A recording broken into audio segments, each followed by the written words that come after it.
এভাবেই ডিহাইড্রেশন ব্রেকে ভিনিদের ম্যাচে ফেরার জন্য টোটকা দিচ্ছিলেন নেইমার। আর ঠিক এর 6 মিনিট পরই গোল করে ব্রাজিলকে সমতায় ফেরান ভিনিসিয়াস। নেইমার মাঠে না খেললেও দলের সাথে থেকে সাইড বেঞ্চে বসেও যে ম্যাচের মোড় ঘুরিয়ে দেওয়ার মতো অনুপ্রেরণা যোগাতে পারেন, দলের স্পিরিট ফিরিয়ে আনতে পারেন, তার প্রমাণিত মিলল আরও একবার।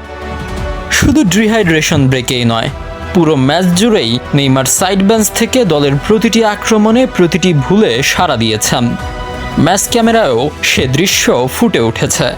মাঠে না থেকেও দলের প্রতি সবচেয়ে ডেডিকেশন দেখানো খেলোয়াড়টার নামই নেইমার। আর তাই তো সব ক্যামেরাম্যানও হুমড়ি খেয়ে পড়ছিল বারংবার তাকে নিজেদের ফ্রেমে ধরে রাখতে। সামাজিক যোগাযোগ মাধ্যমে ভাইরাল হওয়া একটি ভিডিওতে দেখা যায় নেইমার পানি বিরতির সময় ভিনিসিয়াসকে জোর গলায় কিছু পরামর্শ দিচ্ছেন বড় ভাইয়ের মতো। ধারণা করা হচ্ছে এই পানি বিরতি ম্যাচের প্রথম পানি বিরতি, অর্থাৎ 26 মিনিটের সময় যে ব্রেক দেওয়া হয়েছিল সেটা। আর সে মুহূর্তে ব্রাজিল পিছিয়ে 1-0 গোলে।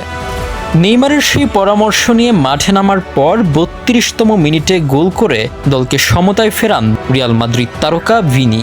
ম্যাচ শেষে ফ্যাবিনহো মরক্কোর বিপক্ষে এই ম্যাচে নেইমারের অবদান স্বীকার করেছেন। তিনি বলেন, মাঠের ভেতরে ও বাইরে দুই জায়গাতেই নেইমার দলের জন্য গুরুত্বপূর্ণ। ড্রেসিং রুমে থেকেও সে খেলোয়াড়দের সাহস দিয়েছে এবং নেতৃত্ব দেখিয়েছে। আমরা আশা করি সে খুব দ্রুত মাঠে ফিরবে।